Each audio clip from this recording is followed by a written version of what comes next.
This is Eryri, where epic comes in many forms. 9 mountain ranges, coastline for miles, acres of dense forest. Millions are drawn to this part of North Wales every year. But this is a wild landscape. Hello! Where the best day of your life can quickly become the worst. Police emergency, how can I help? There's a little boy trapped in the mountain. And when a call for help comes in, the busiest network of rescue agencies in the country must join forces. How did you get here? Professionals and volunteers, side by side. Keep going. Each team bringing vital skills and local knowledge. Helicopter inbound. Of how to save a life in a landscape like no other. 2 casualties from 5 change in injuries. Life is good when people help each other.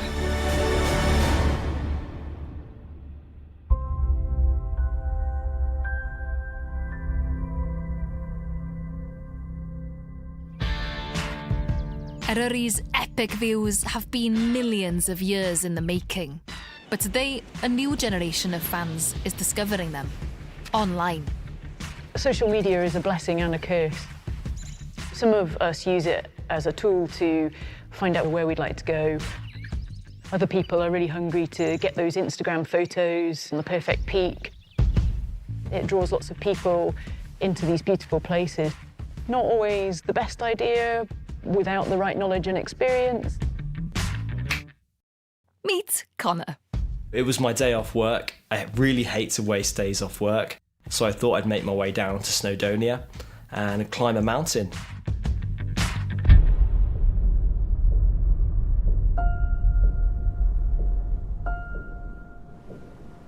I saw this mountain Chiran on Instagram.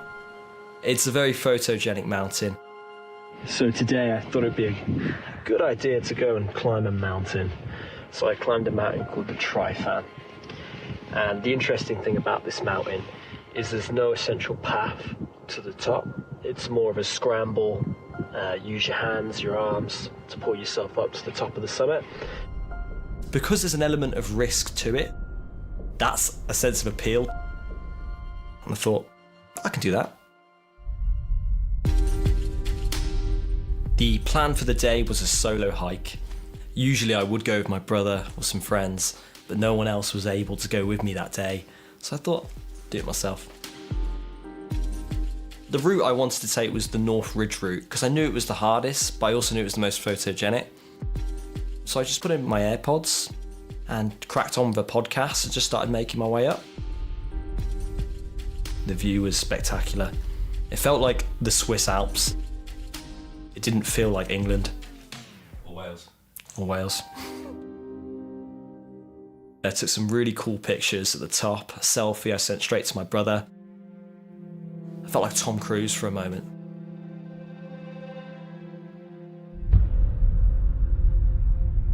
On the way down, I thought I'll go a slightly different route. So I was just trying to go whichever bit looked the easiest. And I pushed myself sort of into an awkward position and I fell a little bit. And I dropped onto this ledge, but all I could see was a death drop. I realised, actually, I can't get off this. I'm stuck. And I've got death drops either side of me. I do what any young man does, and I rang my mum. I don't know what to do in this point. I don't know even who to call. I'd never been in this situation before. And she said, well, I can call Mountain Rescue for you. First Police Control Room. Hello, it's West Midlands Police here. We've got a bit of a mountain rescue type call for you. He found his mum. He's got about 60% battery. He's stuck on Trifan Mountain. Yeah, sorry. He's managed to drop onto a ledge. Can't get off it. Connor is in a dangerous position and only has a few hours before the sun sets and temperatures plummet. The The Coast Guard helicopter is dispatched. Winching Connor off the ledge would be the quickest way to get him to safety. In the distance, I hear this, and it's this helicopter, this red helicopter, coming towards me. The helicopter has found Connor, but he's stuck on a small peak, surrounded by vertical drops. And now they've got sight of his exact position.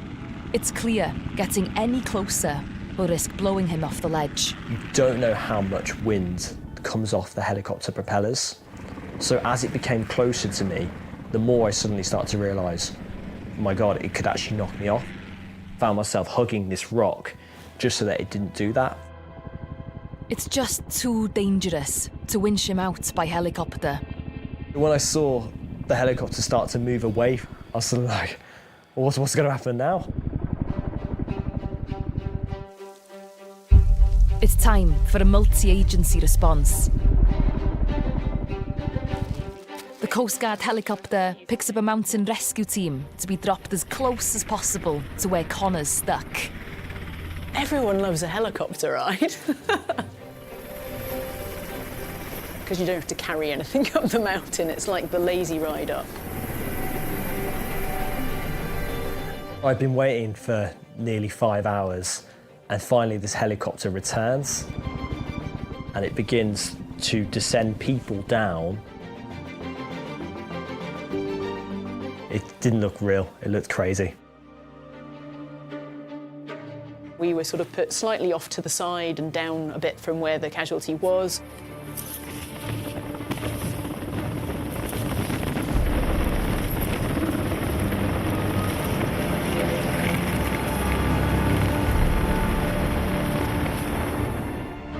I'm just trying to get my bearings where the path comes up. Essentially, I couldn't see the obvious track below him, so I think he's higher up than it.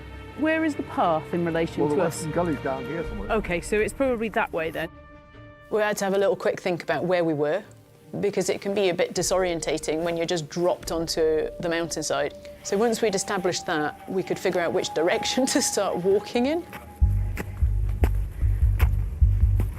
The access track is scrambling and I would put crampons on for it because it's exposed and serious.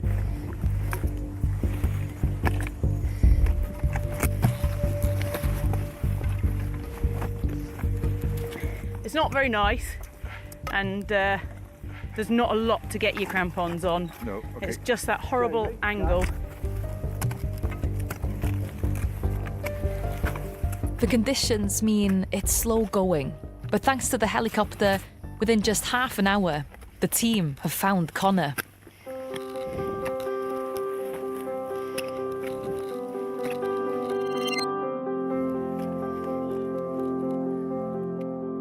How are you doing? Thank you very much for coming out. No problem. We've got the casualty now inside of Western Gully and the rest of the team. I felt a massive sense of relief when I saw the 8 guys coming towards me. After 5 hours, I'm just knackered, I'm tired. Finally, I'm going to be getting off this ledge.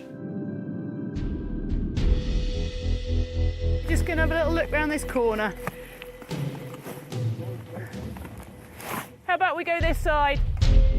We knew that we needed to lower him off the ledge that he was on to get him down this sort of 3 or 4 metres of steepness. Connor, if I throw this up to you, you see that big spike in front of you? Right in front of you is a massive piece of rock, that thing you're staring at, that. What I want you to do is put this over the top of it, and then I'm going to throw the rope up to you as well, and I'm going to get you to loop it in, and then I'm going to climb up but get one of these guys to give me a top rope. Here we go, ready? Well done.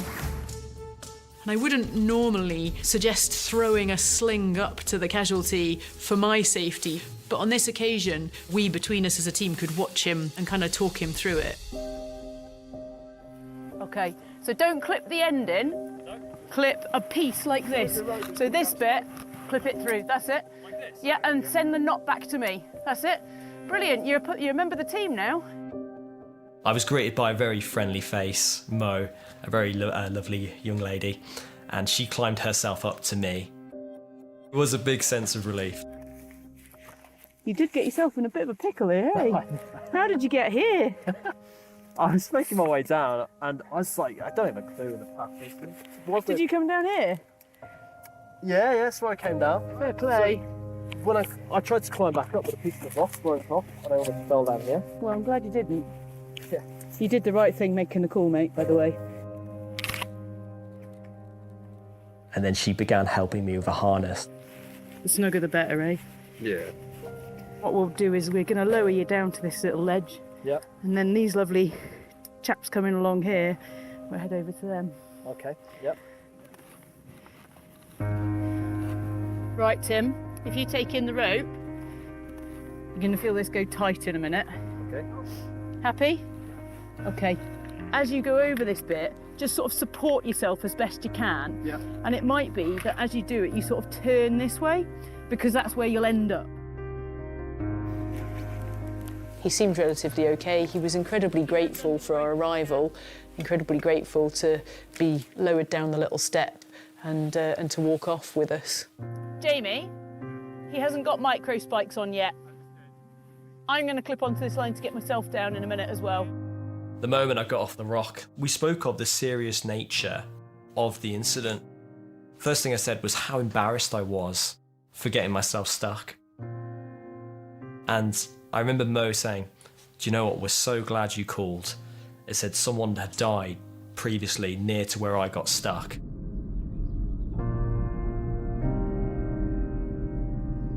And they said it happens all too often. I think I was probably a bit too cocky with the way I approached it. I kind of thought, I can do that. I totally underestimated that sometimes things go wrong. I did feel really embarrassed, you know, having to call my mum, calling for help. I was like, oh man, this isn't what Tom Cruise would be doing right now. So lesson learned. Social media, it looks perfect on there, but you aren't really fully aware of the risks that come from these days out. We were really fortunate that the helicopter flew us up there on that particular day. It meant that we could get the casualty down an awful lot quicker. And if the sun had gone down and this had been the same scenario, it could have been a very different rescue.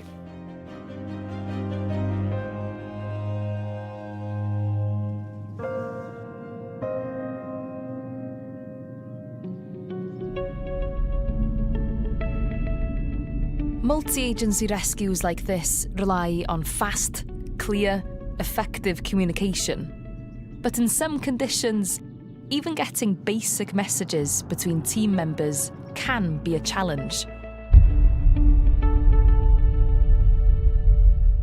The issue with Gliddervaart is that it's quite grassy and it has rocks, lots of rock steps in it. Especially when it's quite slippery, you can get yourself into a bit of a pickle quite easily. The navigation down there, it can be quite difficult. There's not many features to work off. And especially in the fog, you could quite easily start walking downhill and end up somewhere you have no idea where you are. It's August. 2 people have been caught out on Gliddervaart after a sudden change in the weather.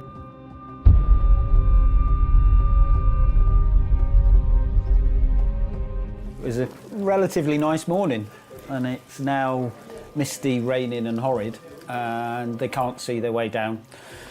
They haven't got a map and compass, so we have to go and fetch them.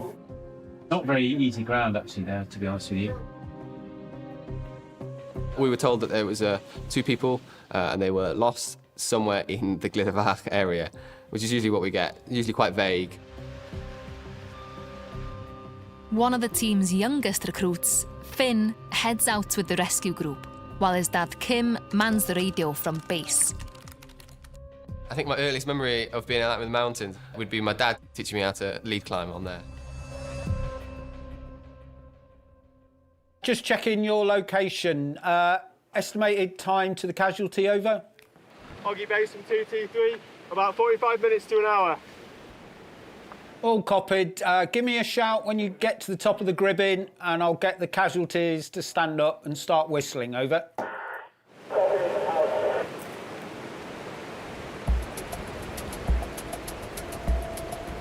Finding people is always really difficult because you've got such a massive area to search. Oggy Base, be advised, weather conditions at 800 metres are worsening. Visibility was pretty low. I think we could see about 20 metres ahead of us, if that. You know, there were points where me and Rick were searching and we could talk to each other, but we couldn't see each other. Rescuers Rick and Finn aren't just struggling with visibility though. The weather is also affecting the radio signal. Oggy Base from 223, radio check, over.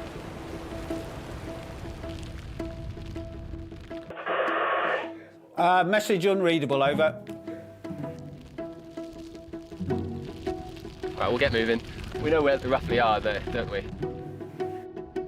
It was a bit awkward because we couldn't get phone signal and the radios weren't great. Oggy Base from 223, send message to Rick Potter.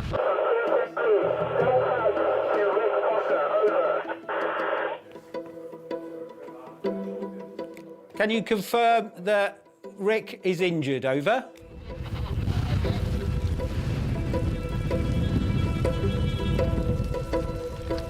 Trying to get comms with base that day was quite difficult. I think I had to run back up to the summit at one point to get into contact.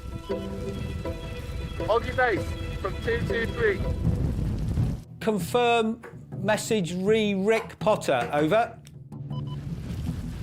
Oggy Base from 223, send text to Rick Potter. I think he got that.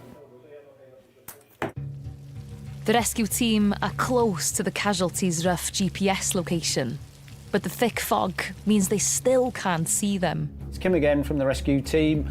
If you could start shouting, flashing your torch, that would be great. Concern for the casualties just sort of starts to grow. The longer it takes us to find them, the worse condition they're going to be in.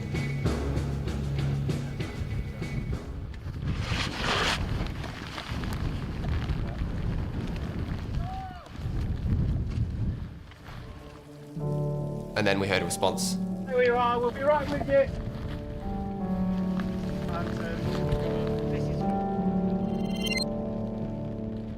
Mountain Rescue have found the casualties. Where they were in was quite a hairy spot. When the fog comes in and you're not prepared for it, you can very quickly lose where you are. Excellent news then, Rick. Woo! They're with the casualties and on the way down.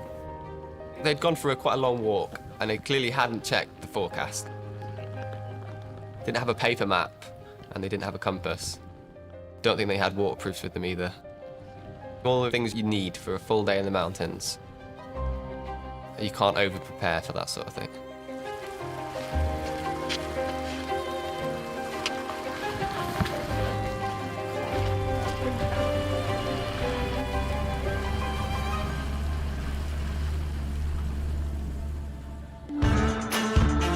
On sunny days, the lure of Eryri's mountains is particularly strong. Oh, yes. But warm weather carries its own risks.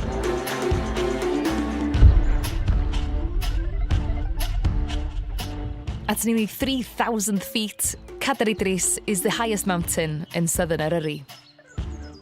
Cadair Idris is the honeypot mountain as far as we're concerned. It's well known and it's popular. Most of our jobs tend to be around Cadair Idris. That day was forecast to be the hottest day of the year so far. We knew straight away the potential for something to kick off was always there. Police emergency, how can I help? I've been on Cadair Idris.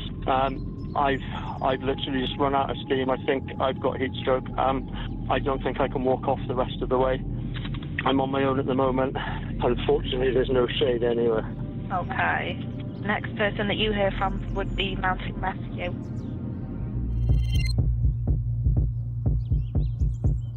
A 52-year-old man called Phil has collapsed while making his way down from Cadair Idris' summit in scorching 34-degree heat.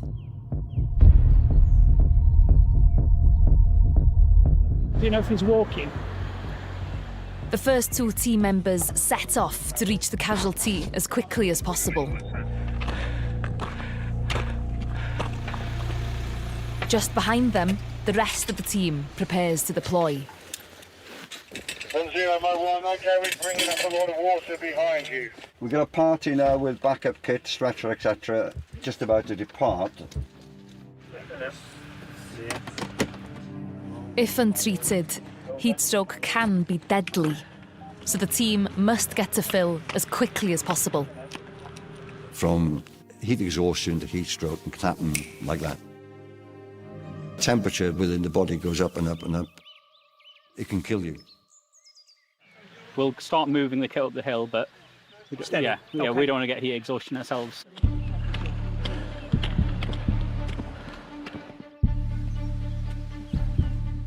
Phil's location means the team have no choice but to take the Minffordd path, the steepest route up the mountain. Not an easy walk, and I call that personally Heart Attack Hill. It's so strenuous. You've got to think of the team members as well. Carrying a lot of water. I've opted to carry 15 litres of water.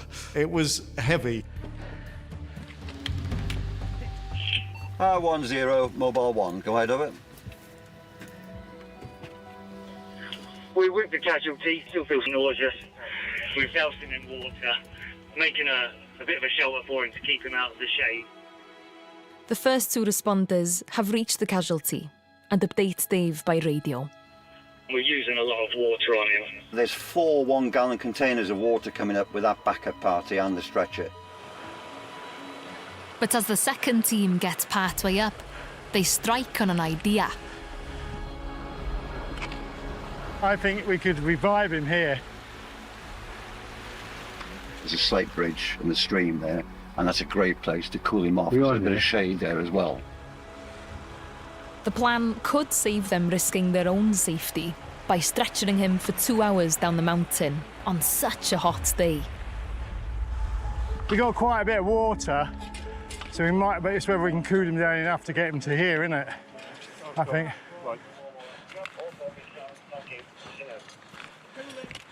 Carrying so much water up steep terrain in this heat is pushing the backup party to their limit.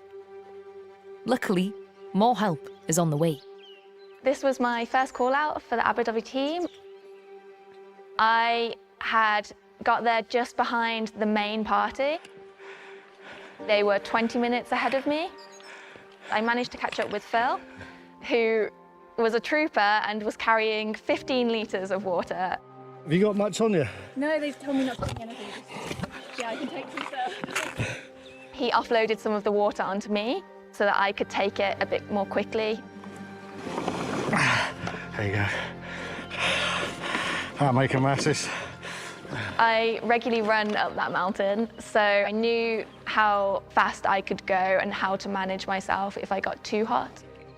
If you're quicker than me, head up and just, when you get there, tell Steve you got the first of the water.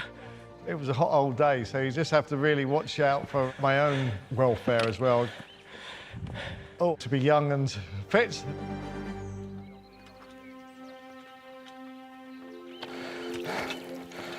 Water had been poured over the casualty almost constantly for as long as they had enough water available.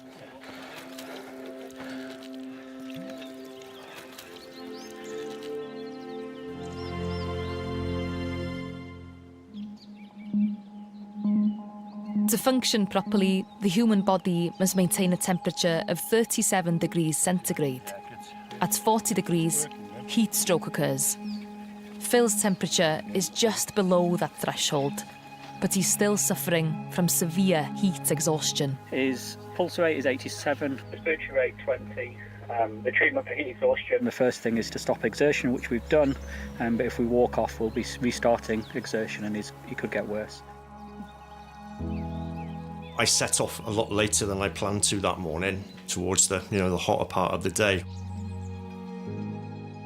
But I don't think I was quite prepared for 34 degrees on the summit. It was incredibly hot. I was due to pick the children up from school at 3:30, and I was pushing a pace that I would normally, not do. I'd already started to feel a little bit dizzy. I realised I really couldn't go any further. We were there for probably a good hour with the casualty. Could be really serious. It could need a helicopter and immediate hospital treatment if it was heat stroke. The treatment for your symptoms is for you to stop exertion. All you don't want to happen is you get heat stroke, because that becomes very serious. Yeah. To mitigate the risk of Phil tipping over into heat stroke, the team decide to carry him 500 metres down the mountain to cool off in the river. Strap you in there. Okay. All right. Yeah, that's fine. Normally our casualties would be in a big furry bag, casualty bag, but that's not a great idea with you. 3, 2, 1, lift. Once they get to the bridge and the main path, they'll reassess, and that will give the casualty a bit more time to hopefully recover a bit more. At the same time, you've got to factor in the welfare of team members as well, because they're having to work really hard in very warm conditions. That was my first live stretcher carry with a real casualty, so I was a bit apprehensive. Stretchering is quite hard work. You're constantly trying to keep the stretcher upright as well as trying to keep yourself upright. Quite exhausting, and you do get very warm. But the risk to us was minimal compared to the risk of the casualty going into heat stroke.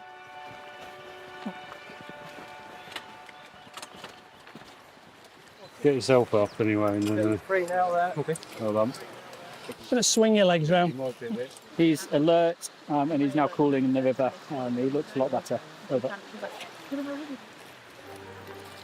I was already starting to feel an awful lot better. Still a little wobbly, but an awful lot better than I did before.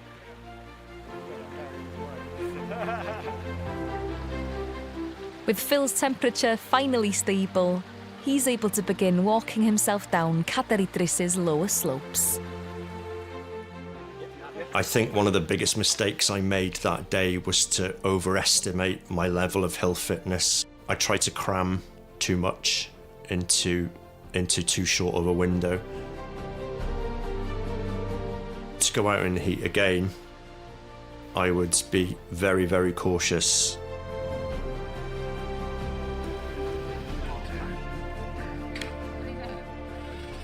Very, very relieved. Take them in.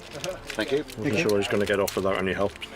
It's nice to know that these guys are here to be relied on when you need them, so yeah, very, very grateful. He did the right thing. He called mountain rescue himself. I feel fortunate that going on my first call out, everything went smoothly. And of course, let's applause. Jay! Let's call out. Well done. It always amazes me just how well we work together in a team. We all have those skills, and combined, you can help save somebody's life.